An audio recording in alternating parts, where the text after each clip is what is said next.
Olá! Para quem não conhece meu nome, é Simone Braga. Por favor, ouça o que nos diz Profeta Daniel, em áudio até ao fim. Gostaria de informar aqueles que gostam de inglês, pois tenho a versão para vocês no nosso canal. Será que também estamos no fim dos tempos, segundo o Profeta Daniel? Se você não está inscrito neste canal, Toda a Teoria da Fé, eu gostaria que o fizesse, pois vai ajudar nosso canal. Em nome de Deus que você ouve e tanto ama, por favor inscreva-se. Clique no sininho e deixe seu comentário. Gostaria também que passe este áudio aos seus amigos, pois todos terão a oportunidade de ouvir os nossos novos conteúdos. A nossa missão é passar o importante. A palavra de Deus. Agora gostaria que você preste atenção a este direcionamento. Daniel e sua história na Babilônia, suas visões e interpretações de sonhos e, sobretudo, o famoso episódio envolvendo a Cova dos Leões, fazem do profeta Daniel um dos personagens mais conhecidos por todos.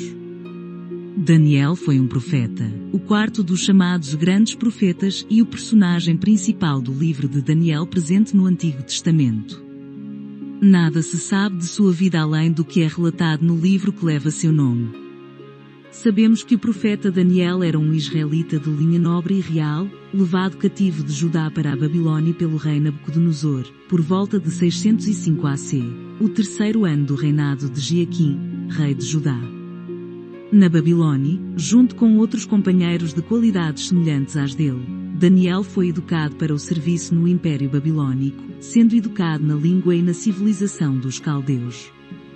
Entre os companheiros de Daniel na Babilônia, o relato bíblico destaca três nomes: Ananias, Misael e Azarias, também conhecidos por seus nomes babilônios Sadraque, Mesaque e Abnego, respectivamente. De acordo com o costume babilônico que dava nomes referentes às suas divindades, Daniel também recebeu outro nome, no caso de Belteshazzar. O rei da Babilônia determinou que os jovens capturados recebessem as mesmas iguarias servidas no banquete real da corte pagã. No entanto, Daniel propôs em seu coração não se contaminar com a porção das refeições do rei, nem com o vinho que bebia. Isso parece indicar que o alimento real pode ter entrado em conflito com as regras dietéticas estabelecidas na lei de Moisés. Daniel então falou ao eunuco-chefe, que Deus fez Daniel encontrar graça e misericórdia para que ele não precisasse comer desta festa. Inicialmente, foi feito um acordo de que por 10 dias apenas vegetais e água seriam servidos a Daniel e seus 3 amigos. Ao final dos 10 dias, seriam examinados e comparados a outros jovens que se deliciavam com as delícias do paladar. Depois de 10 dias, Daniel, Ananias, Misael e Azarias pareciam mais saudáveis do que qualquer outro jovem. A Bíblia diz que Deus deu a esses 4 jovens conhecimento e entendimento em todas as letras e sabedoria, mas para Daniel, Deus também deu entendimento em todas as visões e sonhos. No final do período de treino prescrito por Nabucodonosor, os jovens foram levados à presença do rei. Na época, a Bíblia dizia que outros jovens tão capazes como Daniel, Ananias, Misael e Azarias não foram encontrados, fazendo com que ficassem olhando diretamente na frente do rei. O rei fez-lhes muitas perguntas sobre todos os assuntos em que se exigia conhecimento e sabedoria, e Daniel e seus 3 amigos foram 10 vezes mais sábios do que todos os mágicos e encantadores do Império Babilônico. O profeta Daniel interpreta os sonhos de Nabucodonosor. O profeta Daniel ganhou a reputação de interpretar os sonhos do rei Nabucodonosor. Nabucodonosor teve um sonho que o perturbou e, chamando mágicos, encantadores, feiticeiros e astrólogos, pediu-lhes que revelassem não apenas o significado do sonho, mas o próprio conteúdo do sonho. No entanto, eles não puderam revelar o sonho ao rei, o que levou Nabucodonosor a ordenar a execução de todos os sábios da Babilônia, incluindo Daniel e seus amigos.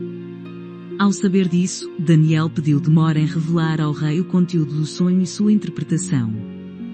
Então, por revelação divina, Daniel contou o sonho não revelado do rei, junto com sua interpretação, que incluía a destruição do reino de Nabucodonosor. Nabucodonosor, admirado com o que aconteceu, honrou a Deus e recompensou Daniel com presentes preciosos, colocando-o como governador de toda a província da Babilônia, bem como governador-chefe de todos os sábios. O rei Nabucodonosor mais tarde teve outro sonho com Deus novamente. Tal sonho envolvia o processo de humilhação a que o monarca seria submetido devido ao seu orgulho e arrogância. O profeta Daniel interpreta um texto estranho na parede. Por pelo menos 20 anos, 561-539 AC, nada foi registrado sobre Daniel. Alguns estudiosos acreditam que ele perdeu uma posição privilegiada na corte após a morte de Nabucodonosor. O profeta reaparece em cena por ocasião de um episódio que já ocorreu durante o reinado de Belsazar, que exerceu a corregência da Babilônia com seu pai Nabonido. Belsazar organizou uma festa e por fim ordenou que as taças de ouro e prata que Nabucodonosor havia tirado do templo em Jerusalém fossem profanadas por ele e seus convidados. Em algum momento, dedos humanos apareceram e começaram a escrever na parede do palácio. Quando nenhum dos sábios da Babilônia conseguiu desvendar o que estava escrito na parede, a rainha, provavelmente filha de Nabucodonosor e mãe de Belsazar, lembrou-se de Daniel, que finalmente foi chamado para interpretar a inscrição que dizia: Men, Tekel, Parsim. Segundo a interpretação do profeta Daniel, a misteriosa inscrição na parede referia-se à frase sobre a conquista da Babilônia e a queda de seu rei. Men, Deus contou os dias do seu reinado e determinou o seu fim. Tekel, você foi pesado na balança e considerado insuficiente. Parsim, seu reino foi dividido e dado aos medos e persas. Tudo aconteceu de acordo com a interpretação do profeta Daniel. Dário, o Medo, matou Belsazar e conquistou a Babilônia naquela mesma noite.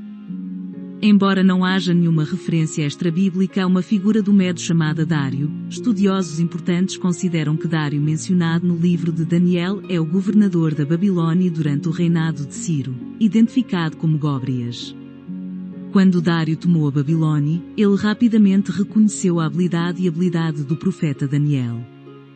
Dário designou 120 governadores provinciais e também escolheu 3 homens para atuarem como superintendentes dos governadores, dos quais Daniel estava entre os 3 superintendentes. O profeta Daniel, porém, começou a se destacar entre os superintendentes, e o rei considerou colocá-lo como chefe do governo de todo o império. Com isso, os governadores e outros supervisores começaram a tentar destituir Daniel de seu posto. Como não conseguiram encontrar nada que pudesse acusar o profeta Daniel, eles tramaram uma cilada que confrontou a lei de Deus e colocou Daniel em uma posição de beco sem saída. O plano era que o rei emitisse um decreto que por 30 dias todas as orações deveriam ser dirigidas à pessoa do rei, e quem desobedecesse seria lançado na cova dos leões. Daniel não se comoveu com tal decreto, pelo contrário, como de costume, o profeta orava 3 vezes ao dia em seu quarto do andar de cima, onde as janelas davam para Jerusalém. Como parte da conspiração, os homens ficaram de olho no profeta Daniel e, assim que o encontraram orando a Deus, correram para avisar o rei. Ouvindo sobre a desobediência do profeta Daniel, Dário ficou muito triste e tentou salvar Daniel até o fim do dia. No entanto, os homens que conspiraram contra o profeta Daniel tentaram garantir que o decreto fosse cumprido, e Daniel foi lançado na cova dos leões. Naquele dia, o rei voltou para casa e não conseguiu dormir à noite. Quando o dia amanheceu, o rei levantou-se rapidamente e correu para a cova dos leões. Pesaroso, o rei chamou o profeta Daniel perto da cova. Ao ouvir o chamado do rei, Daniel respondeu dizendo que Deus havia enviado seu anjo para calar a boca dos leões. O rei ficou muito feliz e ordenou que o profeta Daniel fosse trazido para fora da cova. Em troca, Dário ordenou que aqueles que se levantaram contra Daniel fossem lançados com suas famílias na cova dos leões. Por fim, o rei até emitiu um decreto para que todos temessem e venerassem o Deus de Daniel. Daniel foi uma pessoa íntegra e justa, temente a Deus acima de qualquer coisa.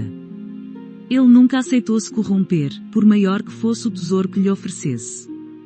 Daniel era fiel a Deus mesmo que isso custasse sua vida.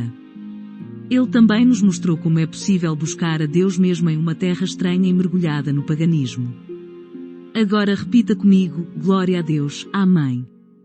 Vos amo a todos, obrigado por terem escutado.